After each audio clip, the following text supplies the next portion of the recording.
vamos a considerar de nuevo las variables aleatorias discretas sobre las que hemos trabajado que están en forma de tabla. Y me hacen la pregunta, ¿será que este par de variables son estadísticamente independientes? Entonces lo primero que tenemos que hacer es verificar si se cumple esta ecuación que está aquí. Si la conjunta de ambas variables coincide con el producto de las marginales en todos los pares, entonces son estadísticamente independientes. Fíjense que eso implicaría que yo deba probar que para el punto 0, 0, 0, 1, 1, 0, 1, 1, 2, 0, 2, 2, P sub X de 0 por P sub Y de 0 es igual a P de 0, 0 y así con las demás. Es decir, debo verificar que esto se cumple para todos los puntos. Pero si hay al menos un punto en el cual no se cumpla, ya no hay independencia. Ahora, en el ejemplo 52 encontramos las marginales en ese caso, que aquí ustedes las ven. Y lo que vamos a hacer ahora es entonces mirar si hay independencia o no. Entonces, vamos a considerar un punto, por ejemplo, 0, 1. Fíjense que P de 0, 1, 0, 1 es 3 sobre 18. Ahora, P sub X de 0 es 4 sobre 18 y P sub Y de 1 es 7 sobre 18. Si usted multiplica estas dos cosas, eso nunca le va a dar P de 0, 0. Es decir, ya encontré al menos un punto en el cual no se da esta igualdad. Por lo tanto, como existe un punto, un par XY, donde no se verifica la igualdad, entonces las variables aleatorias serían estadísticamente dependientes. O sea, que tiene sentido hablar de las distribuciones condicionales, porque hay dependencia. Vamos a ver uno en el caso continuo. Vamos a suponer que X y Y son variables aleatorias continuas y que esta es la PDF conjunta, ¿listo? O la función de densidad de probabilidad conjunta. Fíjense que en este caso X y Y están entre 0 y 1 y la función es esta. ¿Qué debo hacer? Entonces, para probar independencia, de nuevo, debo hallar las marginales. Entonces, hallemos primero las marginales. La marginal de X, ¿cómo se obtiene? La integral sobre todos los valores de Y de la función conjunta. La integral entre 0 y 1 de esta expresión de Y, eso me da 2X para X entre 0 y 1. Y la marginal de Y sería lo mismo, fijo un valor de Y e integro con respecto a X. X va de 0 a 1, de 4X por 1 menos Y, y eso me da 2 por 1 menos Y para Y entre 0 y 1. Pero observen que si usted multiplica esta expresión de f de X, que es 2X, por esta expresión que es 2Y, le va a quedar 2X por 2 por 1 menos Y, que es 4X por 1 menos Y, que es exactamente f de X, Y. Y eso se cumple sin importar los valores de X y Y. Por lo tanto, X y Y en este caso serían estadísticamente independientes. Muy bien, hay un aspecto muy importante aquí también. Bueno, y así podríamos hacer más ejercicios. Pero hay un aspecto que vamos a tocar que es clave y es, si bien nosotros podemos establecer el comportamiento, digamos, la forma como podemos establecer probabilidades condicionales de una variable dado un valor fijo de la otra, también podríamos preguntarnos por cuál es el conocimiento que tengo de mi distribución, es decir, cómo se comporta mi distribución condicional de una variable dado los valores de otra. Y entonces, así como lo hicimos en la definición de valores esperados para funciones de variables aleatorias, nosotros también podríamos pensar en variables aleatorias univariadas, también podríamos pensar en los valores esperados para funciones de variables aleatorias. Es decir, si usted está interesado, por ejemplo, en mirar un fenómeno en particular, usualmente estos fenómenos están asociados a muchas variables. Y a mí me interesaría saber, por ejemplo, construir funciones de variables. Por ejemplo, la ganancia que tiene una tienda va a depender de cuántos clientes llegan, de cuántos productos compran y de qué precios tienen esos productos, descontando gastos y demás cosas. Entonces, la ganancia sería una función del número de clientes, del número de productos que compran, del valor de esos productos que se compran. O sea, es una función de muchas variables. Y a mí me gustaría establecer, por ejemplo, cuál es la ganancia esperada. Entonces, si usted es capaz de definir la función para la ganancia, o la pregunta obligada aquí es, ¿cuál es la ganancia esperada? Entonces, ese contexto lo vamos a trabajar desde lo que conocemos como el valor esperado de funciones de variables aleatorias. Así que igual que en el caso univariado yo podía calcular el valor esperado de X o de una función de X. En el caso de muchas variables, yo lo que puedo tener son funciones de variables de X. Entonces vamos a suponer que usted tiene un par de variables aleatorias que pueden ser discretas o continuas y que usted define una función g que depende de x y y. Puede que solo dependa de x, puede que solo dependa de y o que depende de las dos al tiempo. Entonces, vamos a suponer que esa es una función definida en R2 con dominios reales. Entonces, el valor esperado de una función de las variables aleatorias va a ser una doble suma de esa función por la distribución de probabilidad, en el caso discreto, o la doble integral de esa función por la función de densidad en el caso continuo. Mire que funciona igual que en el caso univariado, solo que en vez de tener una suma tenemos dos sumas, en vez de tener una integral tenemos dos integrales.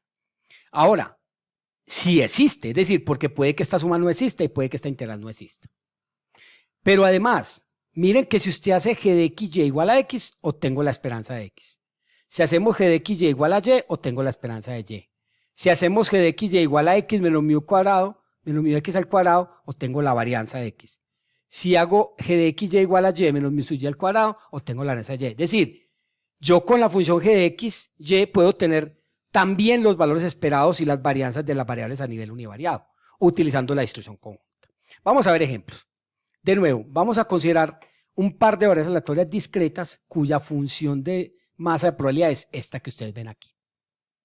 X más y sobre 36 para x y y igual a 1, 2, 3. Y suponga que usted está interesado en calcular esperanza de x, esperanza de y. Entonces miren, ¿qué es la esperanza de x? La doble suma de x de 1 a 3 y de y de 1 a 3. De x por la función. ¿Cierto? G de x por la función. Listo, y usted juiciosamente hace esta suma y le da 3 excesos. Y la esperanza de y es lo mismo, pero aquí multiplicando por y, y resulta que también le da 3 excesos. ¿Qué es la esperanza de x por y? Entonces, esperanza de x por y es x por y por la función de distribución.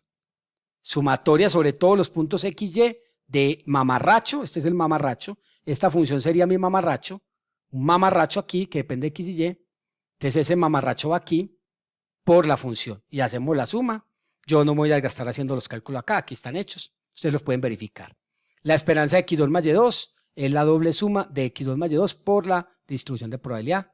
La esperanza de x menos mu por y menos mu, yo ya sé quién es mu, 13 sextos. Esta sumatoria me da menos 1 sobre 36. Vamos al caso continuo, funciona exactamente igual. Vamos a considerar el mismo ejemplo, 53, perdón, y vamos a hacer lo mismo, calculemos la esperanza de x. ¿Qué sería la esperanza de x? Es la doble integral sobre este dominio de x por la función. Ahora, aquí voy a fijar x entre 0 e infinito y y entre 0 y x. Y hago toda esta expresión y me da 2. Y la esperanza de y sería lo mismo, pero multiplicando por y eso me da 1. Y la esperanza de x por y, me queda esta doble integral de x por y por la función, eso me da 3. Esta misma esperanza, miren que son los mismos valores esperados, vuelve y juega. Nadie ha dicho que eso sea fácil, pero aquí está hecho. ¿Bien? Y la esperanza de x menos mu x por y menos mu y, que sería x menos 2 por y menos 1, sería ese mamarracho por la distribución, la integral doble, y eso me da 1. Es decir, ¿de qué depende que usted sea capaz de hacer esto? De saber hacer las integrales. Pero fíjense que finalmente es lo mismo que hemos hecho del cálculo de probabilidades, solo que en este caso las esperanzas se hacen sobre todo el dominio de las funciones. Y ya que estamos en valores esperados, entremos a un contexto un poco más complejo, y es, si yo tengo la distribución condicional, es decir, si yo fijo un valor para x, ¿cuál es el efecto que tiene sobre los valores esperados de y? Pues justamente eso es lo que se conoce como valor esperado condicional. Si h de x es una función solo de x, el valor esperado condicional de h de x, dado y igual a y, se define de esta manera. Miren que aquí, a diferencia del valor esperado típico, lo que tenemos es la función por la distribución condicional. Esa es la diferencia. Este condicional implica que no utilizo la distribución, no cualquier distribución, utilizo la condicional de x dado y. Y lo mismo sería en el caso continuo. En vez de una suma, sería la integral de h de x por la condicional de x dado y. Y lo mismo en el caso de una función g. Si g de y es una función solo de y, el valor esperado condicional de y, de g de y, dado x, debe utilizar la distribución condicional de y dado x.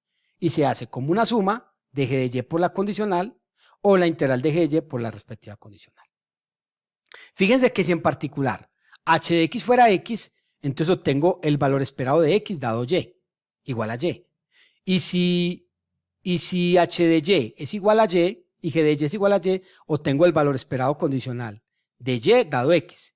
Ese valor esperado condicional de X dado Y se denota como mu de X dado Y, es decir, la media condicional de X dado Y. Y lo mismo pasaría con Y.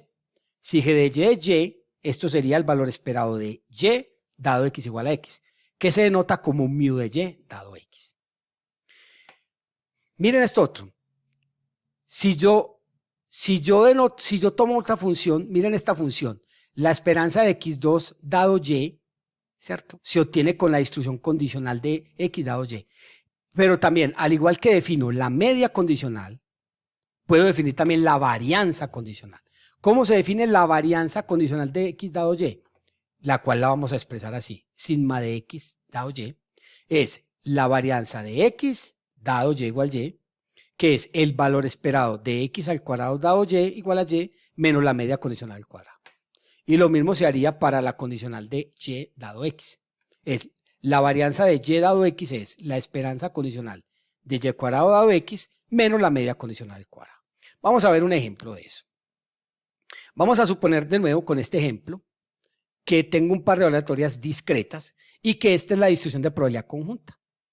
Entonces me piden que calcule la esperanza de x dado y igual a 1, la esperanza de y dado x igual a 2, la esperanza de x2 dado y igual a 1, la esperanza de y dado x igual a 2 y por lo tanto las varianzas condicionales de x dado 1 y de y dado 2. Entonces, ¿cómo calculo la esperanza de x dado y?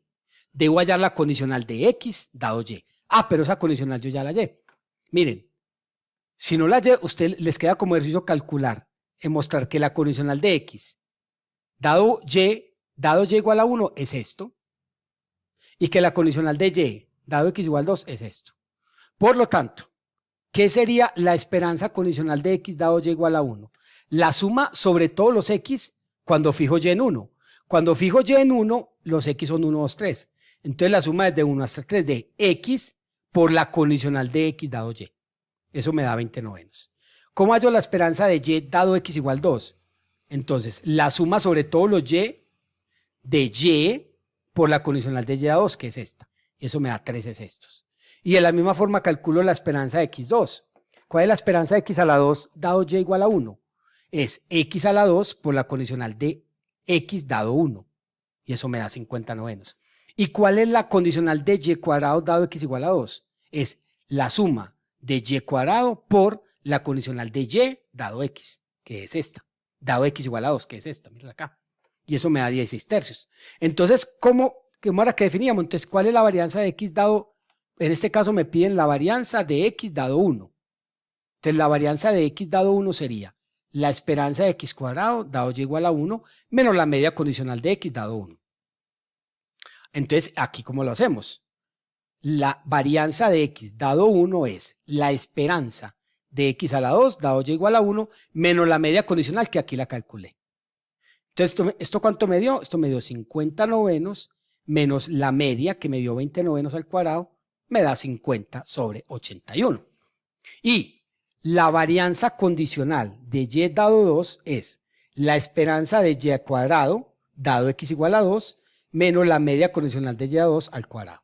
Y la esperanza de y dado x igual a 2, y2 igual a dado x a la 2, de y a la 2 dado x a la 2 es 16 tercios, menos la media de y dado x, que es 13 sextos al cuadrado, y me queda 23/36, ¿cierto? Entonces, aquí hay que tener un poco de cuidado, porque dependiendo de lo que me pregunten, si es una esperanza condicional o es una probabilidad condicional, entonces hay que tener el cuidado de saber de que si me ponen una condición de este tipo, entonces debo trabajar con las distribuciones condicionales. Si aquí no fuera x igual a 3, sino x menor que 3 o x mayor que 3, no necesito trabajar con las condicionales, sino que trabajaría directamente con la distribución conjunta y no tendría que hacer pues todo este proceso que está aquí. Vamos a ver un ejemplo en el caso continuo para rematar esta parte de los valores esperados condicionales.